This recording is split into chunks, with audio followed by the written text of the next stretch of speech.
My name is Celia, and I am 34 years old. I spent 12 years working toward one single dream, owning my own home. I kept it secret from everyone, even my mother, because I wanted that moment to belong only to me. Last Saturday, I drove to my new house for the first time as its owner, my heart so full I could barely breathe. But when I arrived, I found 15 cars parked in my driveway, music blasting from inside, and my older sister Dominique standing at my front door, welcoming guests into my home like she had built it with her own hands. Before I tell you everything that happened, let me know where you are watching from today. Drop your location in the comments below, and if you have ever had someone in your family cross a line they should never have crossed, hit that like button right now. Subscribe to this channel so you do not miss what comes next. Because what my sister did and what I did about it changed everything. I thought I knew about love, loyalty, and standing up for myself. Growing up in the suburbs of Baltimore, Maryland, I always understood my place in the family without anyone having to explain it. My father worked as an electrician, leaving before sunrise, and coming home with calloused hands and tired eyes. My mother worked the night shift as a nurse, which meant Dominique and I spent a lot of time figuring things out on our own. Or rather, Dominique figured things out and I followed along. Dominique is 4 years older than me. From the moment I can remember, she was the star of our household. She had this way about her, this natural magnetism that drew people in. Her laugh filled every room. Her opinions became family doctrine. When Dominique spoke, everyone listened, including our parents, including me. I was different. I preferred books to parties, quiet corners to center stage. While Dominique collected friends like other kids collected trading cards, I had maybe 2 people I could call close.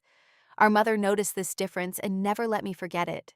She would say things like, "Why can you not be more confident like your sister Dominique?" Or, "When Dominique was your age, she already had a boyfriend." These comments were never meant to be cruel, I think, but they carved little grooves into my self-worth, tiny channels that would later become rivers. The pattern of our relationship was set early. Dominique wanted something and I gave it. She wanted my favorite doll when I was 6 and I handed it over.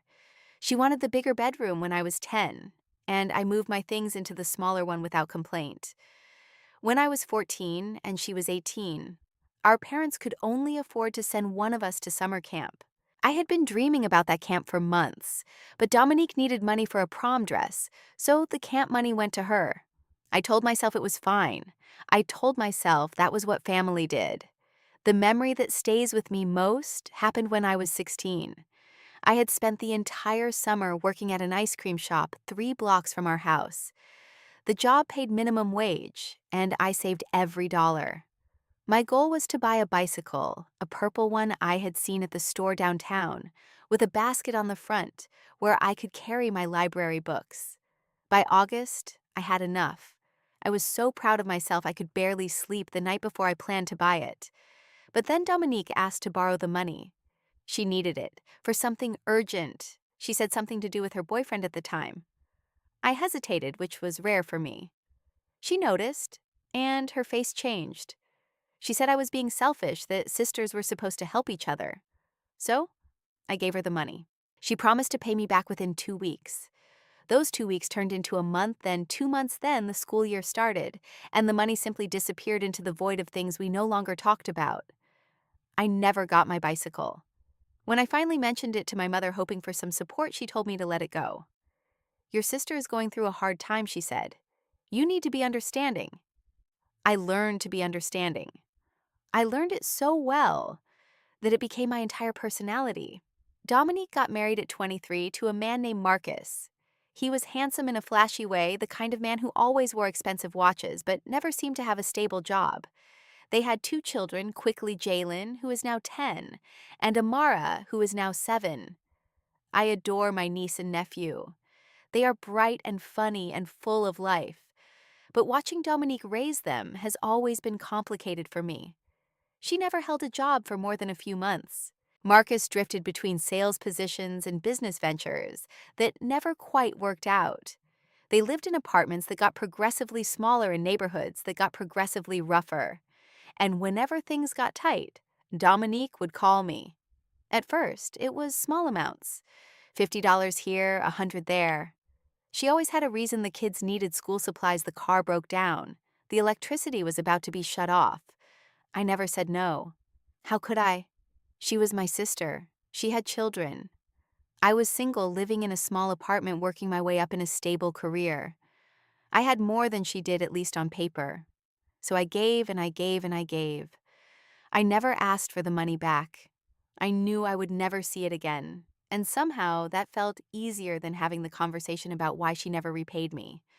Besides, asking would have made me the villain. Asking would have proven what everyone already seemed to believe: that I was the cold one, the selfish one, the one who did not understand what family really meant. While Dominique was building a family and struggling to keep it afloat, I was building something too. I went to college on a combination of scholarships and student loans, studying accounting because it was practical, because it promised stability, because it was the opposite of everything chaotic in my childhood home. I graduated near the top of my class and got a job at an accounting firm in Washington, D.C. I started at the bottom, reconciling accounts and preparing basic tax returns. But I worked hard. I stayed late. I volunteered for projects no one else wanted. Year by year, I moved up. By the time I was 30, I had become a senior financial analyst at a large corporation. My salary was comfortable, not extravagant, but comfortable. I lived alone in a small one-bedroom apartment. I did not travel. I drove the same used car I had bought when I was 25. I packed my lunch every day and made my coffee at home. Every luxury I denied myself went into a savings account. I checked obsessively, watching the numbers grow slowly, steadily, like a garden I was tending in secret. Because I had a dream so private I had never spoken it aloud to anyone. I wanted to buy my own home. The dream started when I was young, maybe 8 or 9 years old. Our family lived in a cramped row house with paper-thin walls and a backyard the size of a postage stamp. I used to walk through nicer neighborhoods on my way home from school, looking at the houses with their big windows and their flower gardens and their wraparound porches. I would imagine what it would be like to live in one of them, to have space, to have quiet, to have something that was truly, completely mine. As I got older, the dream became more specific. I wanted a house with a garden where I could grow flowers. I wanted a kitchen with big windows so I could watch the seasons change while I cooked. I wanted a reading nook, a place where I could curl up with a book and disappear for hours. I wanted a home that felt like safety, like peace, like the life I had built for myself with my own 2 hands. For 12 years, I saved for this dream. 12 years of packing lunches, 12 years of saying no to vacations and new clothes and dinners out with colleagues, 12 years of working freelance jobs on weekends, doing taxes for small businesses, and tutoring math online. 12 years of late nights staring at spreadsheets, watching my savings inch closer to my goal. It was not glamorous work. It was not exciting. But every time I transferred money into that account, I felt something powerful. I felt like I was building something real, something no one could take away from me. And then, finally, I found it. The house was in a quiet suburb of Virginia, about 40 minutes outside of D.C. It was a 2-story colonial with 3 bedrooms and 2 bathrooms. The exterior was painted a soft gray with white trim, and there was a covered porch where I could already imagine myself drinking coffee on Saturday mornings. The backyard had a large maple tree, and enough space for the garden I had always wanted. The kitchen was exactly what I had dreamed of, open and bright with windows that looked out onto the yard. The asking price was $450,000. I had saved enough for a 20% down payment, and my credit score was high enough to qualify for a favorable interest rate on the mortgage. When the real estate agent told me my offer had been accepted, I sat in my car afterward and cried for 20 minutes. I decided immediately that I would not tell anyone in my family. Not my mother, not Dominique, no one. But there was another reason, one that went deeper. I wanted this moment to be mine, just mine. For once in my life, I wanted to achieve something without it being absorbed into the family narrative, without Dominique finding a way to make it about her, without my mother comparing my success to my sister's struggles, in a way that somehow made me the villain. The day I signed the closing papers, my hand trembled as I wrote my name. The pen felt heavy with meaning, with all those years of sacrifice and discipline and delayed gratification. When the real estate agent handed me the keys, I held them so tightly they left marks on my palm. That night, back in my old apartment, I fell asleep holding those keys against my chest, like a child with a beloved toy. I made a plan. I would move in the following Saturday. I had already arranged to rent a small moving truck. My belongings were packed and ready. I had bought a few things for the new house, a new set of sheets, some plants for the windowsills, a welcome mat with a simple floral pattern. I spent that week in a state of quiet euphoria. At work, I smiled more than usual. My colleagues asked if something good had happened, and I just shrugged and said I was having a good week. I did not want to share my secret. Not yet. I wanted my first morning in that house to be mine alone, drinking coffee in my garden, finally living the life I had worked so hard to create. I had no idea that my perfect plan was about to shatter into 1,000 pieces. The Saturday morning started like a promise. I woke up at 6, too excited to sleep any longer. The sun was just beginning to rise, painting my old apartment in shades of gold and pink. I showered and dressed in comfortable clothes jeans, a worn cotton t-shirt, sneakers. Moving day clothes. I tied my hair back in a practical ponytail and looked at myself in the mirror. My eyes were bright with anticipation. Today was the day everything changed. I picked up the rental truck and drove to my apartment to load my belongings. It did not take long. I had lived simply for years, so there was not much to move. Boxes of books, some kitchen supplies, a few pieces of furniture I had accumulated over time. By 9 in the morning, everything was loaded, and I was on my way. The drive to Virginia felt different this time. Every other time I had visited the house, I was a visitor, a prospective buyer, someone who might belong there someday. But today, I was the owner. The realization kept washing over me in waves, making me grin like a fool at red lights and highway exits. As I turned onto the street where my new house sat, I noticed something strange. There were cars. A lot of cars. They lined both sides of the road and filled what should have been empty driveways. For a moment, I thought maybe a neighbor was having a party. It was a Saturday after all. People had gatherings on Saturdays. But as I got closer, my confusion turned to disbelief. The cars were not in a neighbor's driveway. They were in my driveway. They were parked on my lawn, their tires pressing into the grass I had imagined mowing for the first time. There must have been 15 vehicles, maybe more. I could hear music. It was coming from inside the house, my house. I parked the moving truck on the street because there was nowhere else to put it. My legs felt unsteady as I stepped out, as if the ground had turned to liquid beneath me. I walked toward the front door in a daze, trying to make sense of what I was seeing. There were balloons, red and yellow and blue balloons tied to the columns of the porch I had dreamed about sitting on. A large banner hung across the front door, its letters bright and cheerful, "Welcome to our new home." And standing at that front door, wearing a flowing floral dress and a smile so wide it seemed to split her face, was my sister Dominique. She was greeting guests. She was hugging people as they arrived. She was gesturing them inside with the ease of someone who belonged there, who had every right to open that door and invite people through it. I walked up the porch steps like a ghost. Dominique saw me, and her smile flickered for just a moment, a flash of something that might have been surprise or might have been guilt before it returned to full brightness. "Celia," she exclaimed, throwing her arms around me. "You made it. I wanted to surprise you, but you surprised me by showing up so early." I could not respond.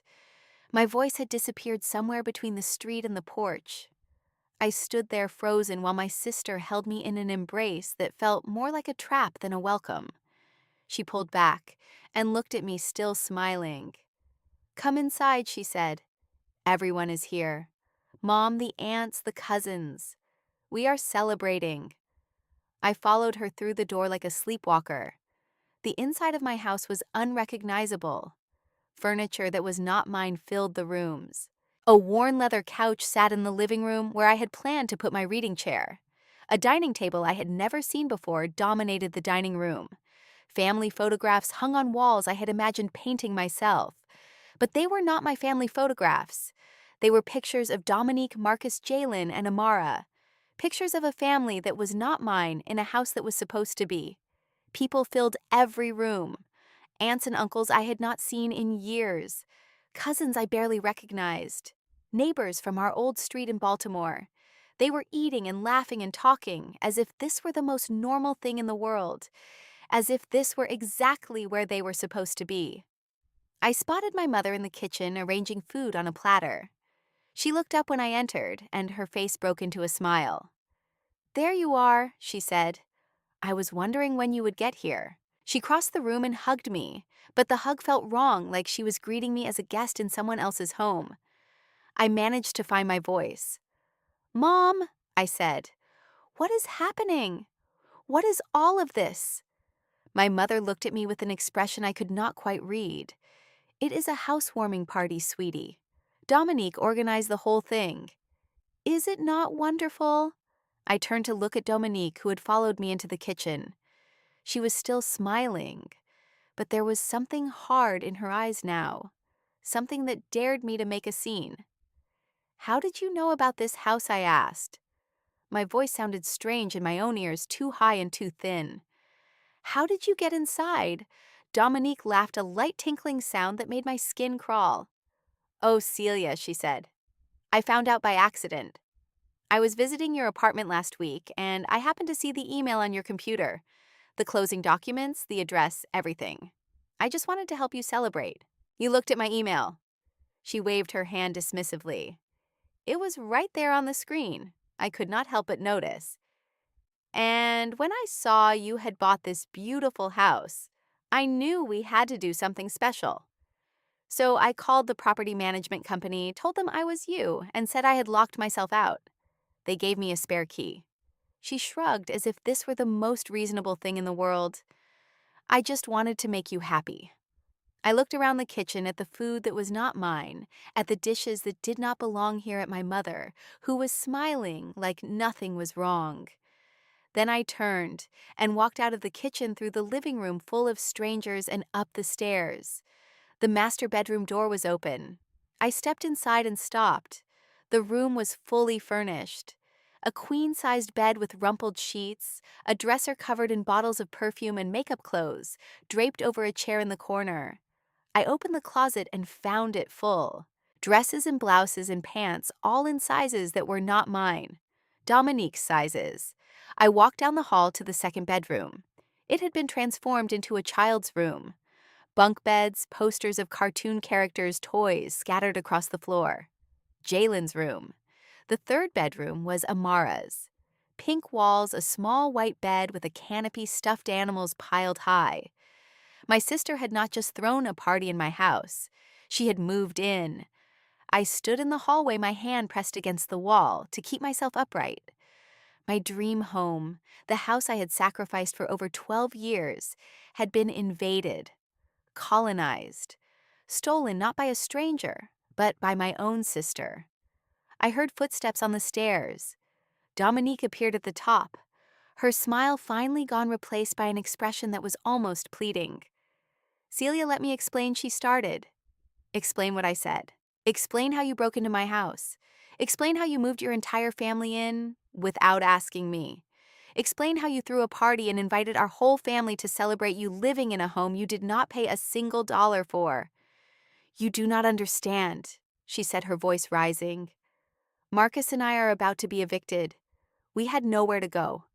I saw that you had this huge house with 3 bedrooms and you are living alone, and I thought you would want to help your family." "I would want to help," I repeated. "So you decided for me. You did not ask. You did not call. You just took." "I knew you would say no," Dominique said, and now there was anger in her voice. "You always hoard everything for yourself. You have more than you need, Celia. You always have. And you never share." I stared at her, this woman I had known my entire life, this sister I had given everything to, and I felt something break inside me.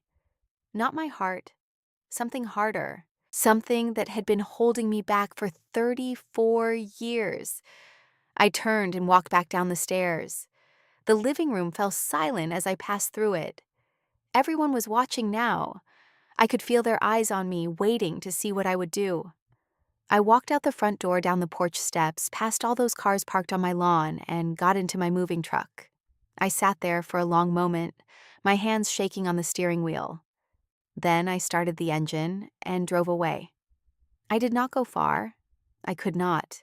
My hands were trembling too badly, and tears kept blurring my vision, until I could barely see the road. About 2 miles from the house, I pulled into the parking lot of a grocery store and stopped the truck.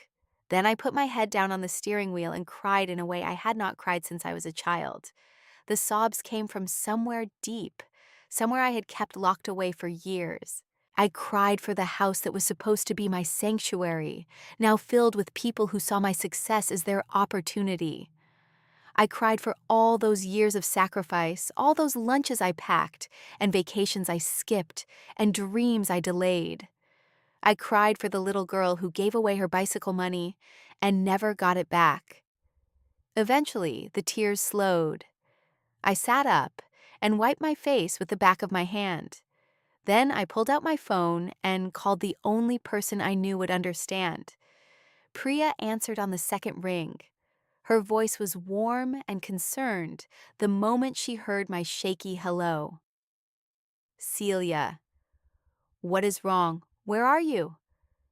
Priya had been my closest friend since our first week at the accounting firm when we were both young and nervous and trying to prove ourselves. She had watched me save for this house. She had helped me celebrate when my offer was accepted. She knew what this home meant to me. I told her everything. The cars in the driveway, the banner, Dominique greeting guests like a hostess in her own home, the furniture, the bedrooms, the way my mother smiled at me like I was a visitor at someone else's party. Priya was silent for a long moment after I finished. Then she said in a voice tight with controlled fury, Celia, listen to me. What your sister did is illegal. She impersonated you to obtain access to your property. She is occupying your home without your consent. This is not a family disagreement. This is a crime. I know I said, but what am I supposed to do? She has her kids there. My mother is there. Everyone is looking at me like I am the problem. You are not the problem, Priya said firmly. Dominique is the problem, and you have every right to remove her from your property. I want you to come to my apartment right now. We are going to figure this out together. I drove to Priya's place, a cozy 2-bedroom in Arlington. She met me at the door with a hug and a cup of tea, and a determination that made me feel less alone for the first time since that morning. We sat at her kitchen table while she called a colleague, a real estate attorney named Gregory Palmer. She explained the situation to him and then handed me the phone. Gregory asked me several questions about the purchase, the closing, and what I had witnessed at the house. His voice was calm and professional, and by the end of the conversation, I felt like I could breathe again. You are the sole legal owner of that property, Gregory told me. Your sister has no rights to it whatsoever. The fact that she impersonated you to obtain a key could potentially be considered fraud. I can draft a formal letter demanding that she vacate the premises within 7 days. If she refuses, we can involve law enforcement. 7 days. It felt like an eternity, and also like no time at all. After I hung up, Priya looked at me across the table. I know this is hard, she said. I know they are your family. But Celia, this has been going on your whole life. The bicycle, the camp money, all those loans she never repaid. When does it end? I do not know if I can do this, I admitted. My mother will never forgive me. Your mother watched this happen and smiled, Priya said gently. She knew it was wrong and she smiled anyway. That is not your fault, Celia. That is hers. The next few days were some of the hardest of my life. I stayed in my old apartment, unable to face the house that should have been my sanctuary. Dominique texted me constantly. Sometimes her messages were sweet, almost manipulative in their warmth. She wrote things like, I know you understand why I did this. We are sisters. We help each other. Other times, the messages turned sharp and accusatory. She wrote, "The kids are asking why Aunt Celia hates them. How am I supposed to explain that to them? I did not respond to any of it.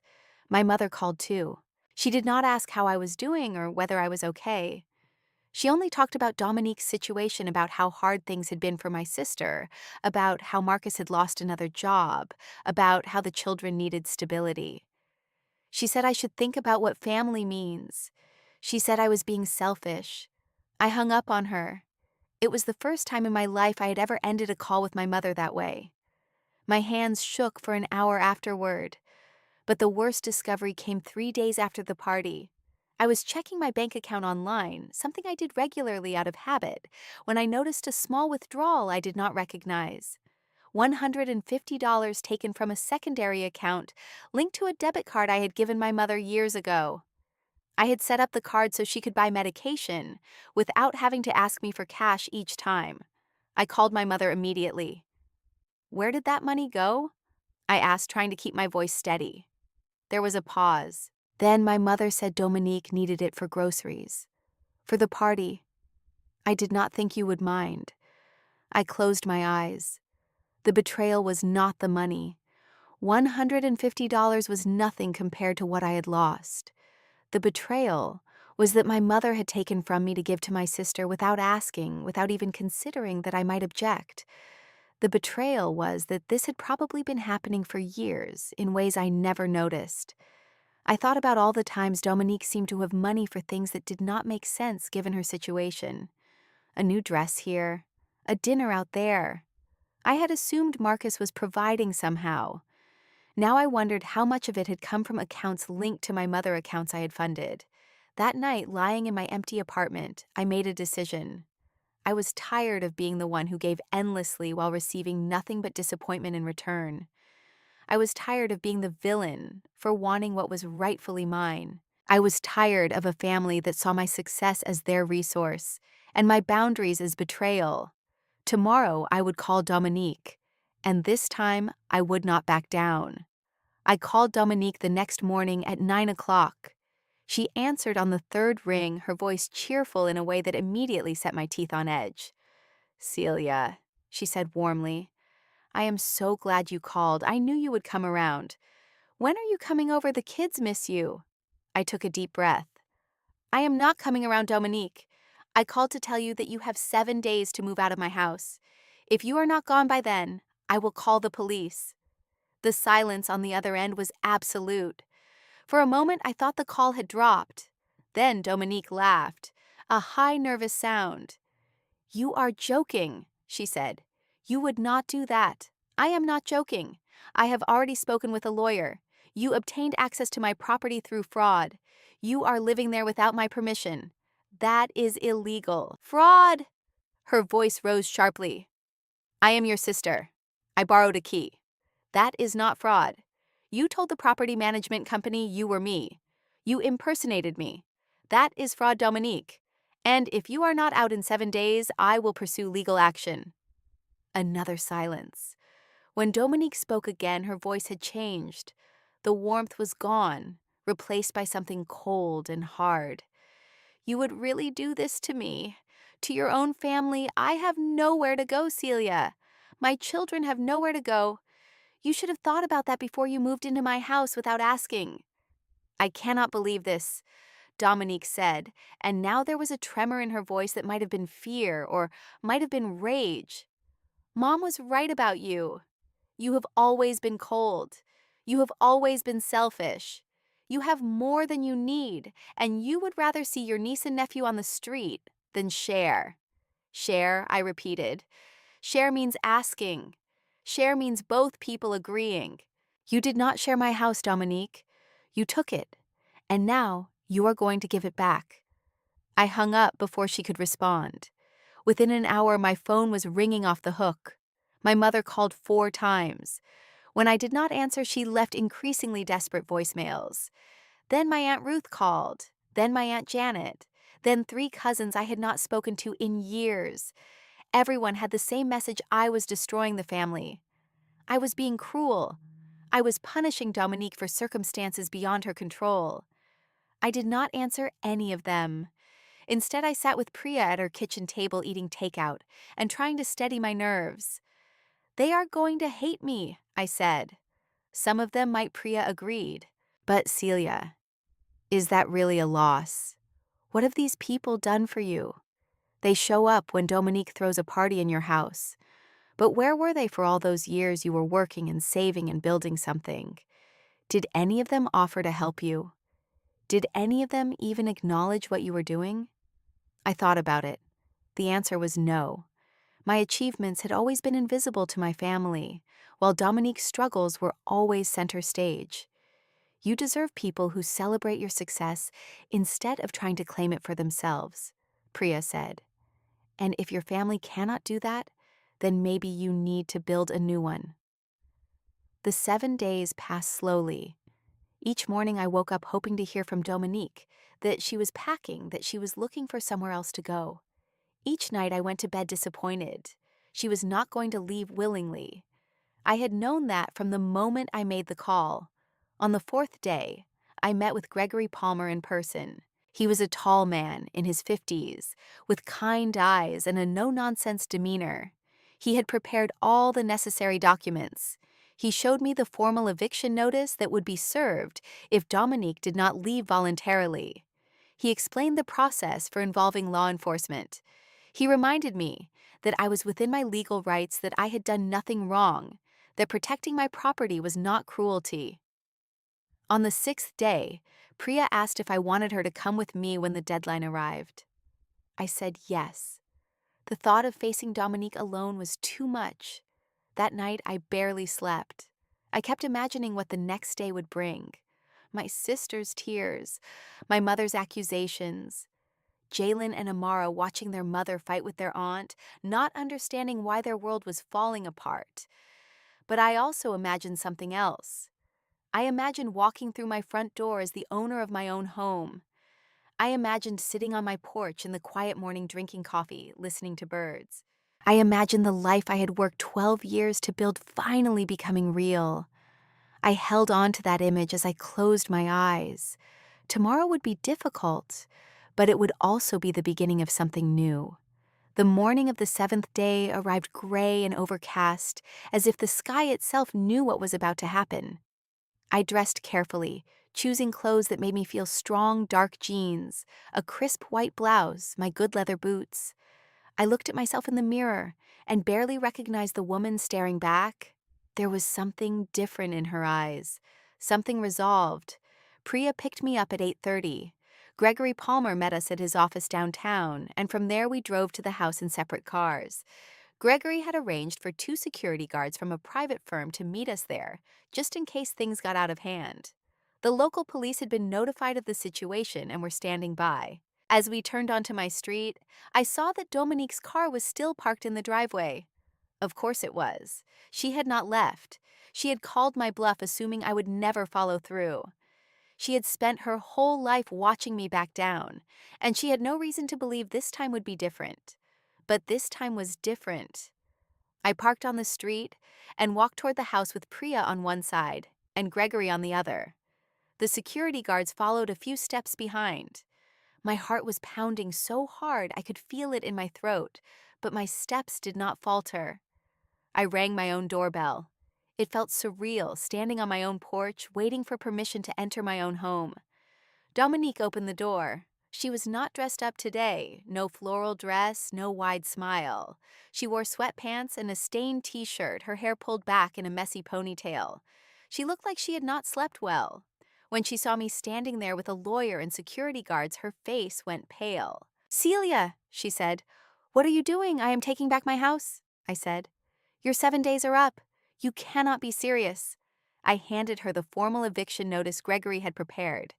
"This document gives you 2 hours to vacate the premises. If you are not gone by then, the police will remove you." Dominique looked down at the paper in her hands, then back up at me. Her eyes were wide and disbelieving. "You are really going to do this?" she whispered. "You are going to throw your own sister out on the street. You threw yourself into my house without asking.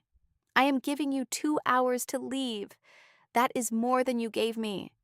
Marcus appeared behind Dominique, his arms crossed over his chest. He tried to look intimidating, but I could see the uncertainty in his eyes. He had expected me to cave too. "This is ridiculous," he said.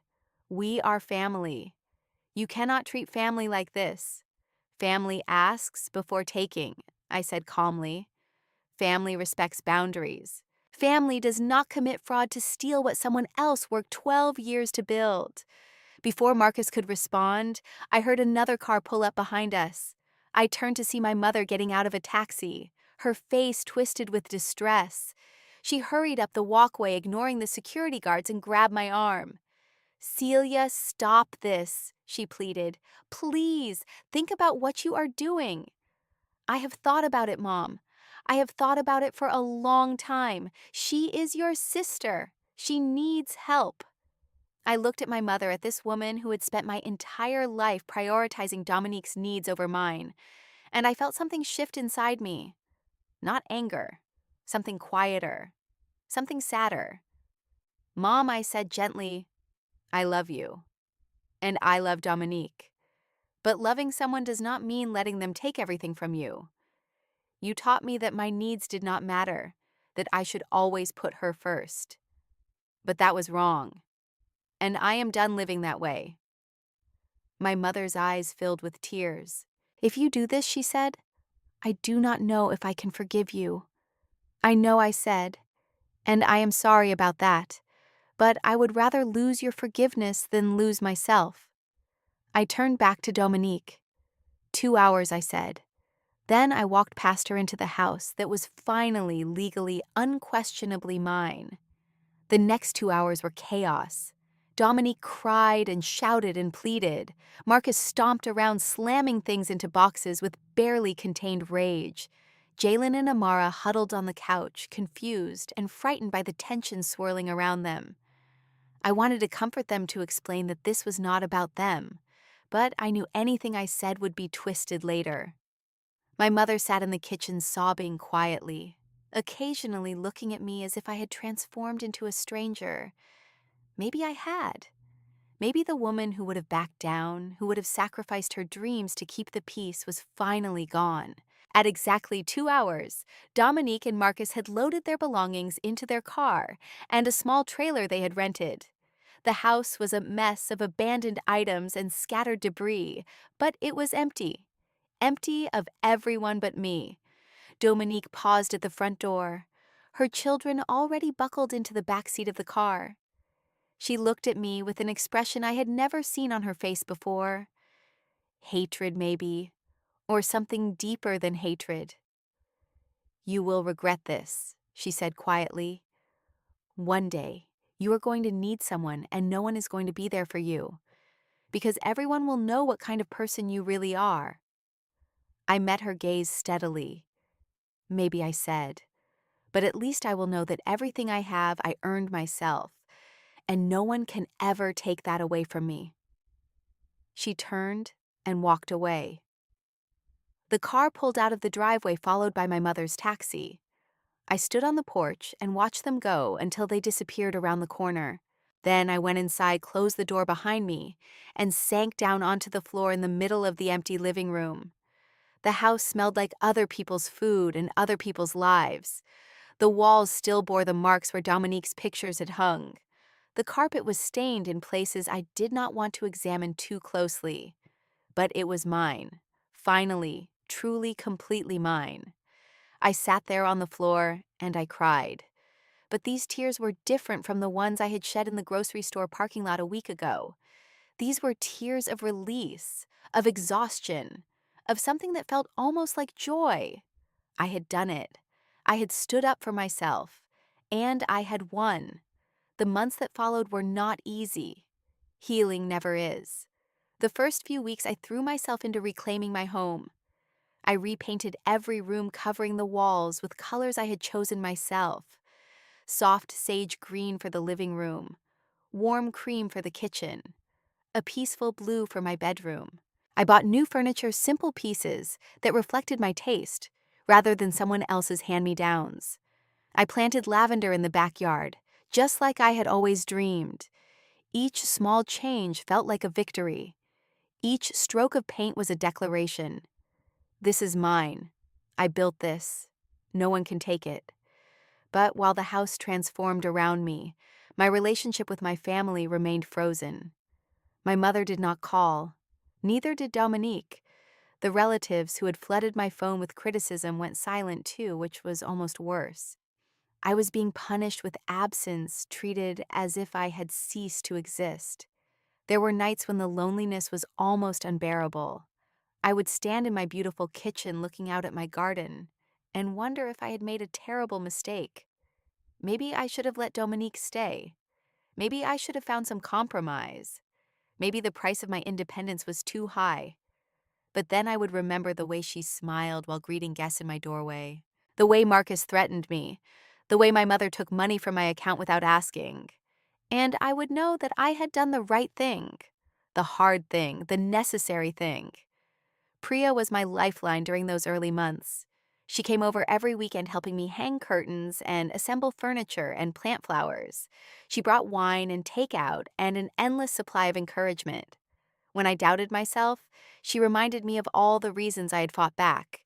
When I felt guilty, she gently pointed out that I had nothing to feel guilty about. I also found an unexpected source of support in my neighbor, a woman named Margot.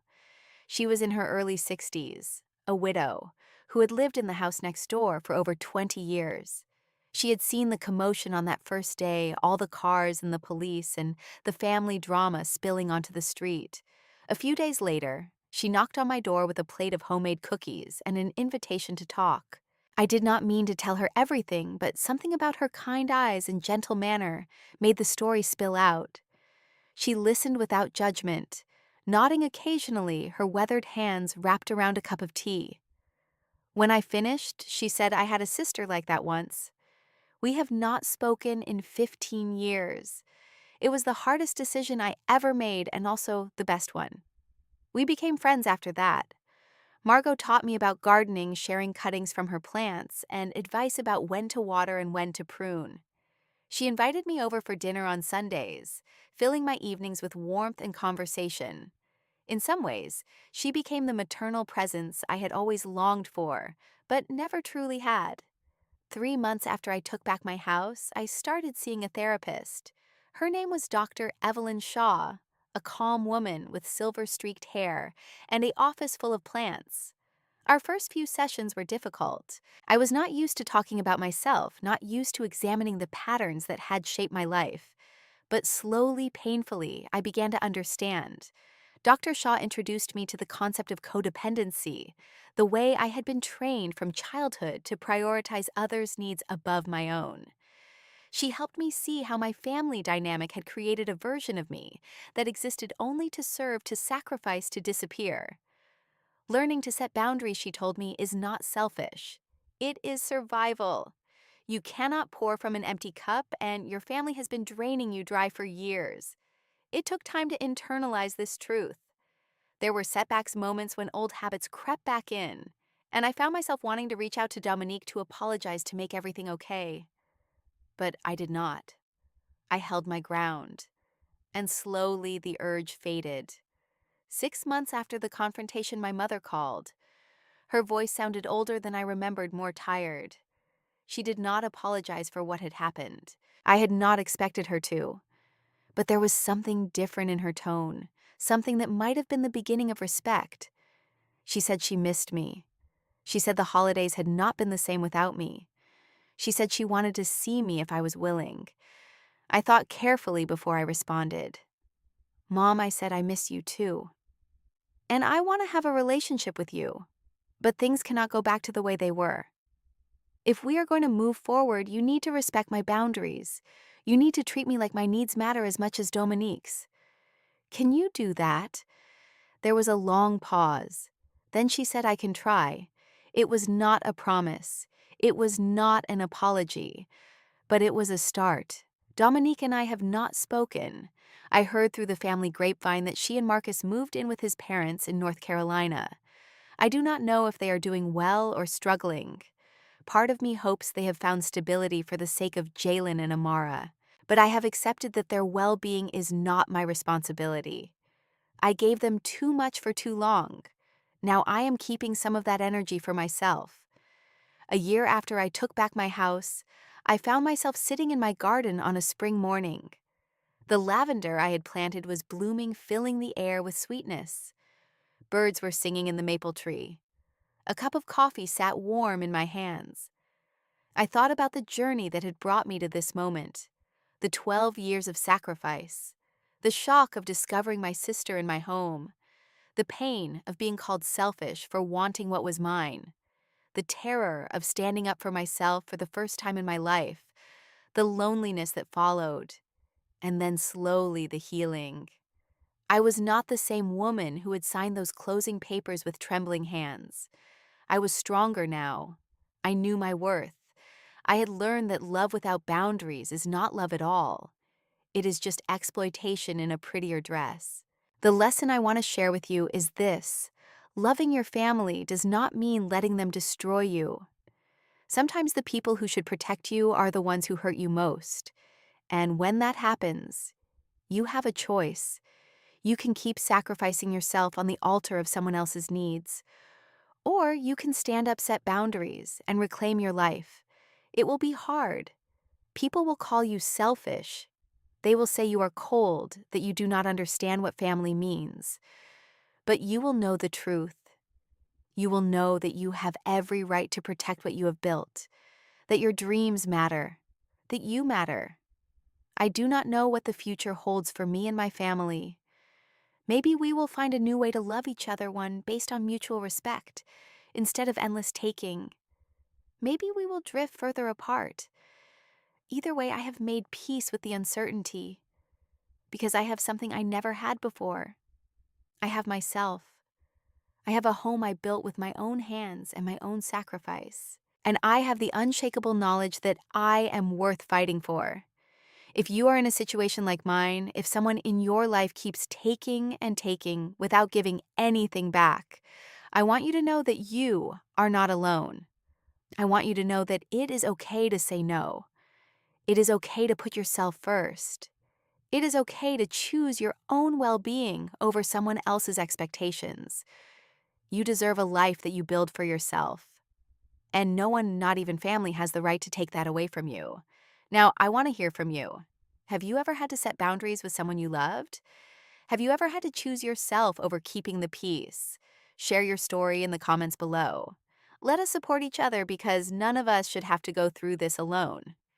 If this story touched your heart, please hit that like button and let me know. Subscribe to this channel if you want to hear more stories about strength healing and finding your way through difficult times. And share this video with someone who might need to hear it today. You never know whose life you might change just by passing along a story of hope. Thank you for being here with me. Thank you for listening. I wish you the courage to protect your dreams, the strength to set your boundaries, and the peace that comes from knowing you are finally truly free. Take care of yourself. You are worth it.